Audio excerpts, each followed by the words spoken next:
Y estamos conectados ya vía telefónica con el parlamentario Alejandro Cabero, congresista de Avanza País, para conocer realmente qué piensa hacer el Parlamento Nacional o a quién le corresponde tomar una decisión sobre el cuerpo del genocida Abimael Guzmán Reynoso. Señor Cabero, ¿cómo está? Buenas noches, bienvenido. Hola, Katia, encantado de estar en Exitosa. Así es, Katiuska, señor Cabero, bienvenido. Katiuska, perdóname, Katiuska. Así es, bueno, estamos francamente preocupados porque ya estamos martes 14 y todavía no se ha tomado una decisión. Se habló primero, pues ayer por parte del ministro de Justicia, Aníbal Torres, que se incinere su cuerpo mediante la ley de cementerios y la ley de salud. Hoy día sale el ministro Juan Carrasco Millones hablando de una nueva ley para que sea incinerado.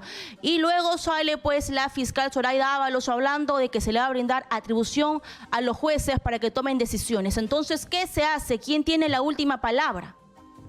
Mira, lo cierto es que existe un vacío legal, eso es verdad. Yo creo que el proyecto que ha presentado el Ministerio Público es un buen proyecto porque le da a los fiscales la discrecionalidad, digamos, de poder decidir en un caso evidente de seguridad nacional, como es el caso de un terrorista fallecido, el procedimiento y el protocolo para incinerar el cadáver, ¿no? ¿Esto por qué? Y ojo que quiero explicar una cosa porque hay mucha especulación respecto a por qué todavía no se decide respecto de Abimael Guzmán. Más allá digamos, de la base legal y de la aprobación de esto en el Parlamento, el Ministerio Público, digamos, no podía aprobar o haber su cuerpo aduciendo temas de seguridad nacional y de orden público superiores, ¿no? Sin embargo, nosotros, por ejemplo, nos apersonamos el día lunes a primera hora con la congresista Gladys Echaíz, con la consejera Barbarán, con la congresista Norma Yarrow. Fuimos a pedir explicaciones del Ministerio Público sobre la situación y la identidad de Abimael Guzmán. Y una de las cosas que efectivamente todavía viene haciendo el Ministerio Público es una serie de pericias que todavía, digamos, tienen que concluir antes de poder ordenar la incineración. Una de ellas, por ejemplo, es la prueba del ADN, que puede tomar algunos días en tener resultados. A pesar, por ejemplo, ya existe un odontograma que confirma, digamos, la identidad del cuerpo como la identidad de Abimael Guzmán, y en fin, hay una serie de indicios que nos mostraron en el expediente fiscal que indican que esta persona es Abimael Guzmán efectivamente, ¿no? Como que, por ejemplo, fue encontrado con su anillo de matrimonio, o que tenía una cicatriz de una operación que efectivamente tuvo el señor Abimael Guzmán. O sea, hay una serie de pruebas que mostrarían su identidad, pero aún falta corroborar algunas otras cosas, una serie de pericias sobre las causas de la muerte, los resultados de la propia necropsia, el ADN. Entonces, esto tiene que concluir para poder ordenarse la incineración. Lo ideal sería que el día jueves efectivamente aprobemos en el Parlamento, darles a los fiscales una base legal y que ellos no tengan, digamos, que arriesgarse, porque los fiscales son bastante profesionales y se apegan a la ley y deben siempre apegarse a la literalidad de la ley. Así es el derecho penal, ¿no? A pesar de que podrían, es mejor si tuviesen una base legal, y yo creo que el proyecto que ha presentado la fiscal de la Nación es un buen proyecto porque les da ese poder y esa base legal para poder tomar la decisión política, ¿no? Así es, y sobre esa decisión política, justamente la crítica partía sobre por qué el presidente Pedro Castillo no habría presentado un decreto supremo pues de emergencia y se ordena inmediatamente su incineración. Sí, antes que una competencia del Poder Ejecutivo, esta en realidad es una competencia del Ministerio Público, ¿no? Porque medicina legal está bajo responsabilidad del Ministerio Público. Incluso el propio ministro Aníbal Torres le envía una carta a la fiscal de la Nación sosteniendo que es responsabilidad del Ministerio Público tomar la decisión. El propio ministro lo hizo de esa manera, porque en realidad pues es una competencia de la Fiscalía tomar esa decisión. Mejor dicho, pedírsela al juez y que el juez la autorice, ¿no?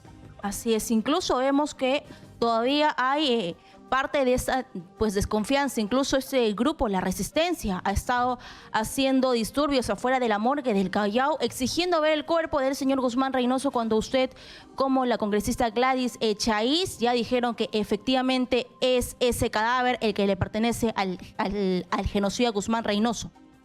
Sí, nosotros hemos visto, digamos, el expediente fiscal y hemos podido corroborar la cantidad de pruebas y pericias que se han hecho y la cantidad de evidencia que muestra que efectivamente es Abimael Guzmán, ¿no? Yo comprendo la angustia de la población. Evidentemente estamos hablando de un terrorista, de un asesino, de un genocida.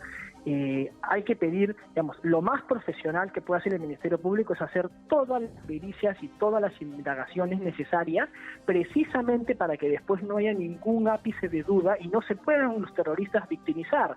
Es muy importante que el Ministerio Público, dentro de su profesionalismo, por ejemplo, están haciendo una serie de pericias a la celda, al cuerpo, al lugar donde fue encontrado, para que se pueda descartar, por ejemplo, cuestiones como que fue torturado o como que no se le dio la atención correspondiente, ¿no? Y después ellos mismos se puedan victimizar. Entonces es fundamental tener todo esto concluido y respetar la rigurosidad de la ley y aplicarla efectivamente, concluyendo esto en una incineración cuando eso espero el día jueves le dé la base legal al Ministerio Público. Yo, una cosa que sí quiero sostener es que yo le añadiría al proyecto de la fiscal de la Nación que luego de incinerado el cadáver, en el caso de tratarse de terroristas,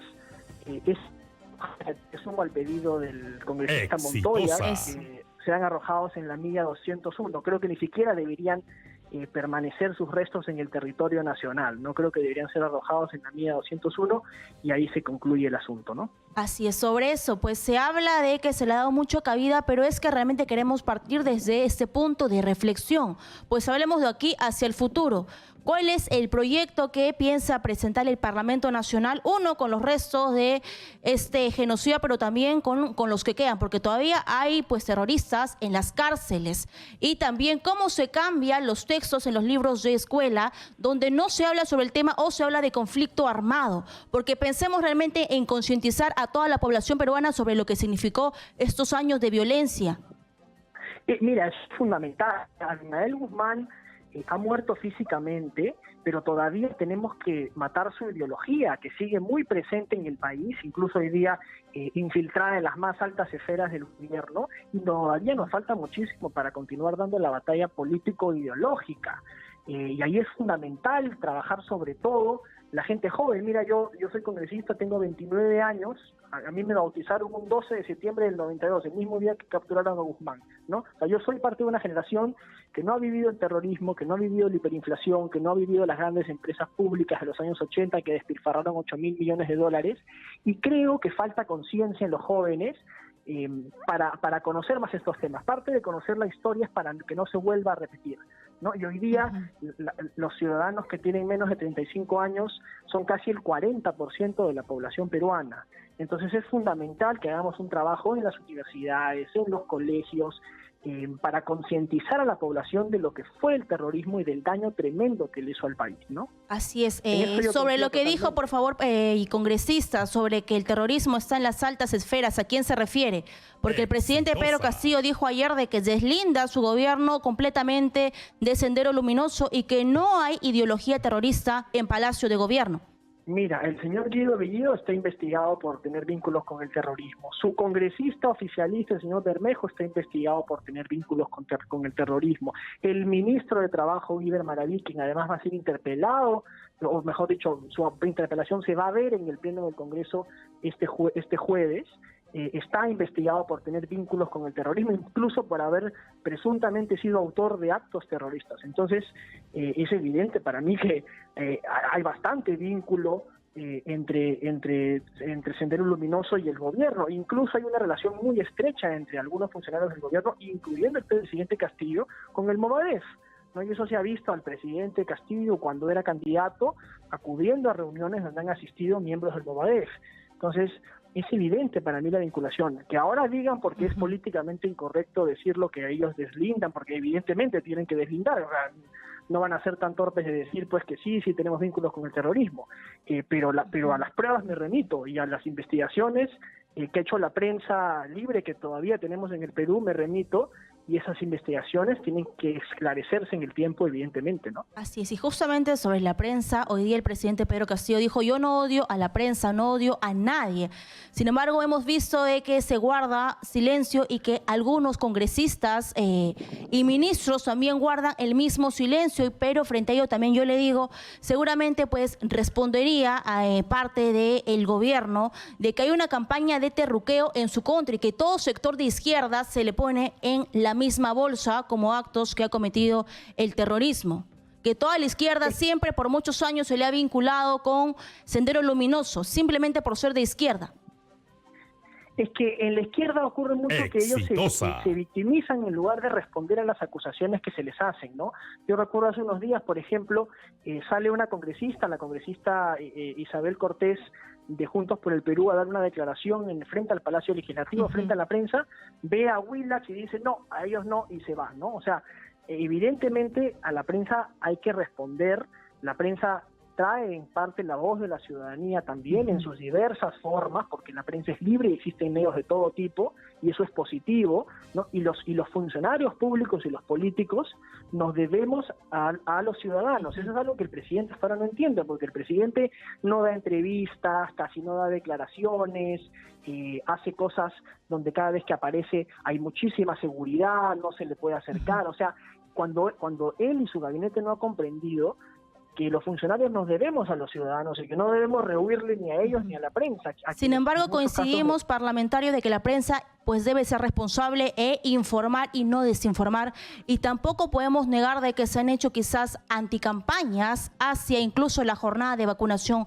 Y no quiero entrar yo aquí en polémicas, pero sí quiero ser firme en que es cierto que el presidente debe pues referirse a la prensa, pero también se debe exigir, y yo también soy consciente de ello, una prensa más responsable. Yo coincido, creo que debemos exigir una prensa que no mienta, eso es muy importante, pero creo también que las opiniones de la prensa son legítimas en tanto y en cuanto existan en todas pruebas sus formas. Siempre, ¿no? Hoy, por supuesto, pero hoy en el país podemos tener medios de comunicación quizás más libres, de derecha, claro otros quizás más de izquierda, y eso es positivo. Mientras haya diversidad en la opinión pública, es positivo, y como tú bien dices, siempre y cuando no se caiga en la mentira, que evidentemente todos tenemos que condenar, ¿no? Así es. Pero ahora pues entrando a un punto que siempre pues me menciona la gente cuando abro llamadas, ¿qué viene haciendo el Parlamento? ¿Qué viene haciendo el Congreso? Y yo pues ayer leía un acuerdo unánime de todas las bancadas sobre el genocida, y yo pues decía aquí en el programa, ojalá esa misma actitud de trabajar todos con una sola voz se repitiera para más asuntos de problemática social. Pues han sido las 9 bancadas, incluido pues Perú Libre, sobre un punto en común. Qué bueno, realmente levantamos la voz para saludar esa voz unánime, esa misma fuerza que se repita. Ojo que respecto a este comunicado, Perú Libre inicialmente estuvo en contra y luego se plegó al comunicado. Digamos, Perú Libre al comienzo no firmó el comunicado que dieron todo el resto de bancadas, y luego, evidentemente, como te digo, frente a la presión de la opinión pública, ellos se han sumado al comunicado. Y el Parlamento sí está trabajando, por ejemplo, en el aspecto social. El último pleno que hemos tenido, hemos creado la comisión de las ollas comunes, ¿no? Exacto, la comisión AMPRE-0, que sí lo señalamos también, que va a servir para trabajar en los temas de desnutrición, de anemia que existen en el Perú y que están teniendo estragos tremendos, ¿no? Entonces, sí, estamos trabajando, el jueves tenemos pleno, seguramente se verá la interpelación, que es un tema político, pero también hay otros temas de agenda. Veremos también el proyecto del Ministerio Público, que es muy importante.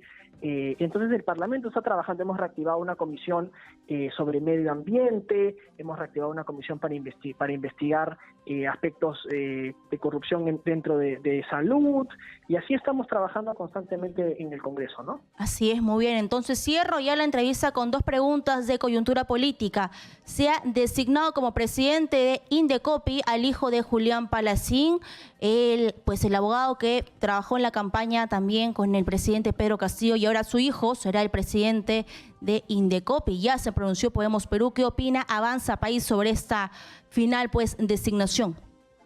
Mira, yo creo que es lamentable. El gobierno lo que está haciendo es mostrar que no tiene cuadros, que no tiene profesionales. Su gabinete es un gabinete no solamente éticamente cuestionado, sino es un gabinete profesionalmente cuestionado y sin experiencia para carteras tan importantes. Entonces, lo mismo está ocurriendo ahora en los organismos del Ejecutivo. En este caso, Indecopi pertenece a la presidencia del Consejo de Ministros. El señor Palacín evidentemente no está capacitado para el cargo, ya lo han dicho todos los expertos a lo largo de la tarde consultados sobre el tema. Aquí hay un favor político grosero. Creo que el presidente debería reflexionar, y yo me sumo además a la iniciativa hoy he firmado la iniciativa de mi colega Adriana Tudela, quien ha presentado un proyecto de ley para poder declarar al Indecopi un organismo constitucionalmente autónomo, porque Indecopi, digamos, vela por la libertad de empresa y la libre competencia en el Perú. Entonces es fundamental que tenga autonomía a nivel constitucional para que la garantía de la libre empresa y de la libre competencia no dependa, pues, del gobierno de turno, ¿no? Y de las componendas políticas que pueden estar negociando uno u otro personaje. Entonces creo que si le damos Indecopi por la importancia que debe tener a un rango de autonomía constitucional, como puede ser, por ejemplo, el Banco Central de Reserva, creo que sería tremendamente positivo, y yo me sumo al proyecto presentado por la congresista Tudela, que yo he firmado el día de hoy también. Así es. Cierro, pues, congresista, con esta respuesta a todos funcionarios del gobierno del presidente Pedro Castillo, e incluso parlamentarios de Perú Libre, diciendo de que Avanza País, Renovación Popular y Fuerza Popular tienen una actitud obstruccionista que está haciendo, pues, de tropiezo al trabajo de este gobierno y al sector de la población que sí votó por el presidente Pedro Castillo, de que siente lo mismo. ¿Cuál es su respuesta, por favor? Mira, que trabajen, que muestren resultados. El Parlamento, su tarea es fiscalizar. Para eso nos ha elegido la ciudadanía. Nosotros constitucionalmente no tenemos iniciativa de gasto.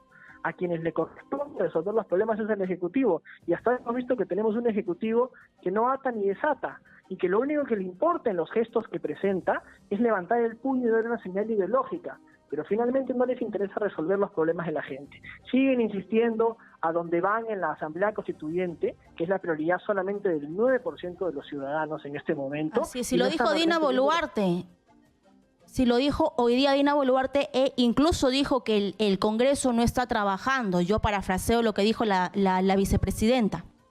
Yo te digo, ¿dónde está el trabajo del Ejecutivo? Yo no veo nada hasta el día de hoy, ¿no? Entonces, que el Ejecutivo empiece a mostrar resultados, porque está en su cancha ejecutar. Para eso son el Poder Ejecutivo, y hasta ahora yo ejecución no veo nada. Así es, muy bien, muchas gracias Alejandro Cabero por su tiempo, congresista de Avanza País. Muchas gracias, buenas noches. Adiós, buenas noches. Gracias.